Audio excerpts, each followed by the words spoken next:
28 जुलाई 2022। अस्सलाम वालेकुम मेरे दोस्तों, सज्जनों और बेलियों। आज मैं अनार के पौधे को इस गमले में से निकालने वाला हूं क्योंकि इसके अंदर इसकी रूट बाउंड भी हो चुकी हैं और ऊपर से बहुत ज़्यादा तेज़ी के साथ अब ग्रोथ नहीं बढ़ पाएगी क्योंकि गमले के अंदर जितनी रूट्स ने एक मरतबा बढ़ना था वो बढ़ चुकी हैं, इससे ज़्यादा नहीं बढ़ पा रही। जब तक पौधे की जड़ें ग्रोथ नहीं करेंगी, नई जड़ें नहीं आएंगी, तब तक ऊपर से पौधे की ग्रोथ भी नहीं हो पाएगी। भले ही इस पौधे को अभी फ्रूटिंग हो रही है, फल लगा हुआ है, लेकिन इससे बड़ा साइज़ भी नहीं हो पाएगा और ना ही आने वाले सीज़न में फरवरी से मार्च के महीने में जब इसको नए सिरे से फ्रूटिंग होगी तब भी फ्रूटिंग सही अंदाज से हो नहीं पाएगी, थोड़ा सा फ्रूट लगेगा।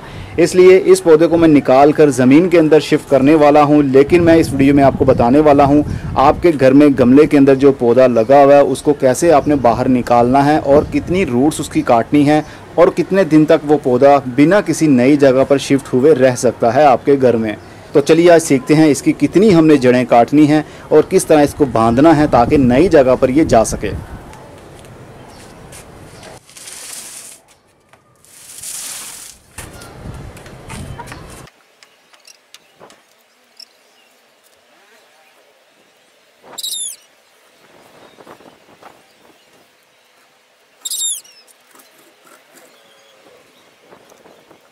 जनाब ये बहुत बड़ा पौधा है, इसके ऊपर फ्रूट बहुत अच्छा लगा हुआ है और ये फ्रूट अब फट रहा है क्योंकि हीट ज़्यादा होने की वजह से छिलका सिकुड़ गया और वहाँ से वो फट रहा है।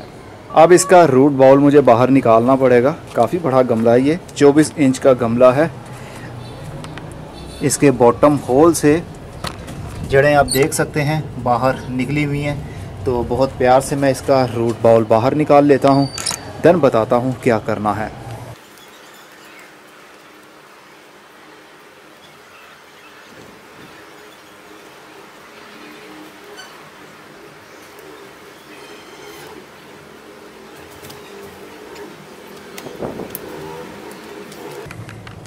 मैंने बहुत कोशिश की इसको खींच कर मैं रूट बाउल को बाहर निकाल लूं, लेकिन ये पॉसिबल नहीं है। या तो मुझे गमला तोड़ना पड़ेगा जो कि ऑलरेडी पहले से ही एक साइड से टूटा हुआ है, लेकिन मैं चाहता हूं कि गमला हमारा सेफ़ रहे, इसको मैं बाद में जोड़कर इसके अंदर अंजीर का पौधा लगा सकूं। तो अब हमें आरी की मदद से ही थोड़ी सी जड़ों को भी काटना पड़ेगा।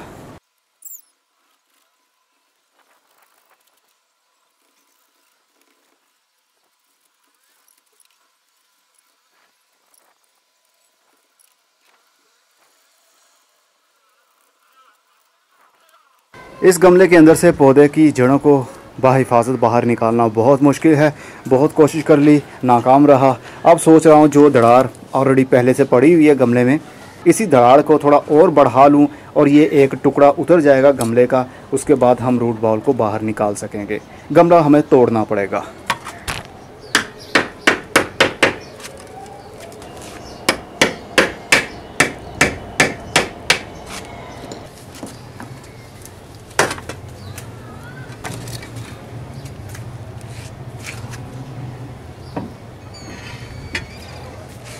जनाब ये इसलिए रूट बाउल बाहर नहीं निकल रहा था क्योंकि इस गमले के दो पार्ट हैं, एक नीचे वाला और एक ऊपर वाला।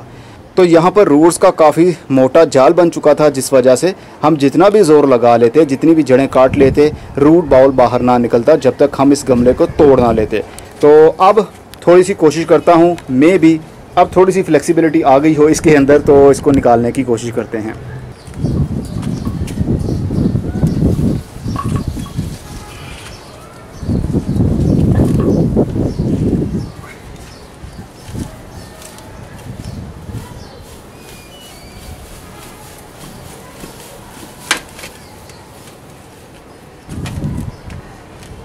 ये गमला और भी टूट गया है। कोई बात नहीं, एक बार टूट जाए और उसके बाद दोबारा से मैं इसको जोड़ूंगा और इसको रीयूज़ भी करूंगा।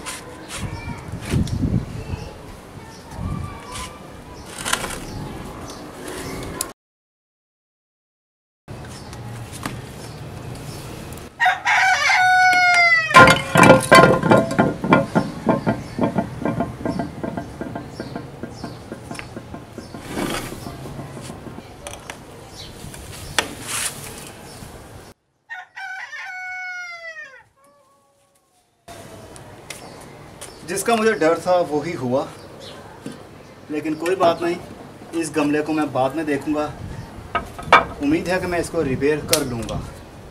अब इतना बड़ा रूट बाउल है, इसको हम कैसे बांधेंगे क्योंकि इसका बहुत ज़्यादा वज़न है। अब हम इसके लिए एक लिफ्ट का अरेंज तो कर नहीं सकते, छत से नीचे लेकर जाना है, इसलिए हमें 95% इसकी जड़ों को काटना पड़ेगा। सिर्फ 5% ही जड़ें बाकी रहेंगी। इतना बड़ा पौधा आप देख सकते हैं। इसको ऊपर से भी बाद में मैं काटूंगा, लेकिन सबसे पहले इसका रूट बाउल केक की तरह हम काट देंगे क्योंकि ये उठाकर नीचे लेकर जाना बहुत मुश्किल है।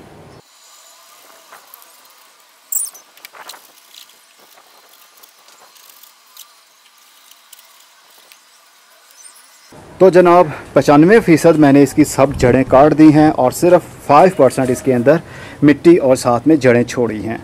बहुत बड़ा रूट बाउल था, सारे को मैंने, ये देखिए इनकी टैप रूट्स भी साथ में ही मैंने काट दी हैं क्योंकि काटना मजबूरी था। अब मैं इसको पैक करूंगा, किसी भी तोड़े में कर सकते हैं, प्लास्टिक के तोड़े में कर सकते हैं, ग्रो बैग हो तो उसके अंदर कर सकते हैं। मेरे पास ये टोकरी है, ग्रो बैग वाला कपड़ा ही इस्तेमाल किया गया है। इसके अंदर मैं इसका रूट बाउल डाल दूंगा और अच्छे से इसको बांध दूंगा ताकि इसका मिट्टी का बाउल टूटने ना पाए।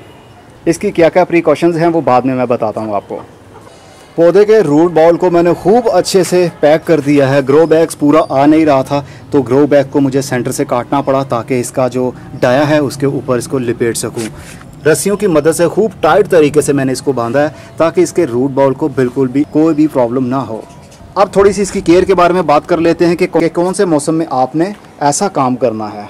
शिफ्ट अगर करना हो आपने कभी भी कर सकते हैं, मतलब जो गमले में से रूट बाउल साबुत हमने बाहर निकाला वैसे ही हम किसी भी बड़े गमले में या ज़मीन में जहाँ पर भी शिफ्ट करना चाहते हैं, जो उनसे मौसम में करना चाहते हैं, यू कैन डू। लेकिन अगर आपने पौधे को निकाल कर उसकी जड़ों को काट कर रीपोर्ट करना है या फिर किसी और जगह पर जाकर शिफ्ट करना है, मतलब ये कि अगर पौधे की जड़ों के साथ छेड़छाड़ आपने कर ली, कटाई कर ली, मिट्टी को हटा दिया, तो फिर आपको मौसम का लिहाज रखना पड़ेगा।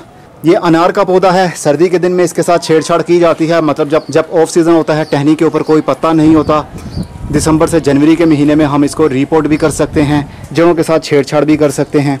लेकिन अभी भी कर सकते हैं क्योंकि अभी बरसात के दिन हैं, काफ़ी हद तक नमी हवा के अंदर मौजूद है और ये पौधा छोटा नहीं है, काफ़ी बड़ा पौधा है। तकरीबन ये 3 से 3.5 या 4 साल के करीब इसकी उम्र हो चुकी होगी। इसके अंदर इतनी विल पावर है कि ये दोबारा से नई जगह पर जाकर सेटल हो सके।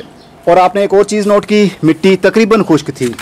ये देख सकते हैं तकरीबन 99% इसकी मिट्टी खुश्क है और सिर्फ 1% ही इसके अंदर पानी मौजूद था, क्योंकि जब मैंने इसको बाहर निकालना था तो उससे 2 दिन पहले मैंने पानी देना बिल्कुल बंद कर दिया था। बस बारिश होती थी, थोड़ा बहुत पानी इसके अंदर आ जाता था, अदरवाइज़ पानी नहीं आ रहा था। 100% मिट्टी भी खुश्क हो जाए तो भी पौधे को जल्दी कोई प्रॉब्लम नहीं होती क्योंकि इसकी जो टहनी है, तना है और पत्तों के अंदर मॉइस्चर मौजूद होता है। तो रीपोर्टिंग के लिए वो स्टेज बहुत अच्छी होती है जब मिट्टी के अंदर पानी कम हो। अगर बहुत ज़्यादा मिट्टी गीली होगी तो फिर बाउल को साबुत रखना बहुत मुश्किल हो जाएगा क्योंकि पानी लगने की वजह से मिट्टी नरम पड़ जाती है, जड़ों से हटना शुरू हो जाएगी, ना हम उसको इस तरह बांध सकते थे। इसलिए मिट्टी का खुश्क होना बहुत ज़रूरी होता है ऐसे काम करते वक्त। तो अब इसको पानी देने की भी ज़रूरत नहीं है, जबकि इसकी रूट्स भी कट चुकी हैं, मिट्टी भी खुश्क है, लेकिन फिर भी ये ऐसे पड़ा रहेगा। कल सुबह तक तकरीबन 12 से 15 घंटे के अंदर अंदर ये ज़मीन के अंदर शिफ्ट हो जाएगा, वहाँ पर इसको पानी भी मिल जाएगा।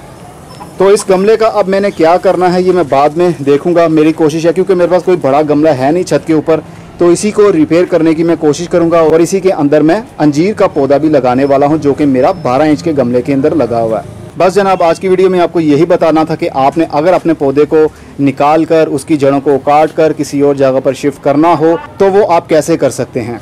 अगर आपने दूर कहीं लेकर जाना है 10 से 15 दिन के लिए भी इसको ऐसे रख सकते हैं। बस ये है कि इसकी मिट्टी के अंदर हल्का हल्का पानी ऐड करते रहें ताकि ज़्यादा मिट्टी खुश्क होने की वजह से पौधे की जान न चली जाए। और अभी मैं पौधे को ऊपर से नहीं काट रहा, ये ऐसे ही हमारे फार्म हाउस पर शिफ्ट होगा। और हाँ, जब इतने बड़े पौधे को हम काट कर नई जगह पर जाकर शिफ्ट करें तो हो सकता है कि पौधे के पत्ते लटक जाएं। ये अभी से लटकना शुरू हो रहे हैं, मुझे लग रहा है जैसे ये लटक रहे हैं, लेकिन हमें कोई पत्ता काटने की ज़रूरत नहीं है, कोई टहनी काटने की ज़रूरत नहीं है। एक मरतबा जितने भी ये पुराने पत्ते हैं ये गिर जाएंगे पीले होने के बाद, और उसके बाद नए सिरे से ग्रोथ होगी। तकरीबन अक्टूबर के महीने तक इसकी नई ग्रोथ बढ़ जाएगी और नवंबर से इसका ऑफ सीज़न शुरू हो जाएगा, जो कि फरवरी के शुरुआती दिनों तक चलता है। उसके बाद फिर से दोबारा से नई ग्रोथ शुरू होगी।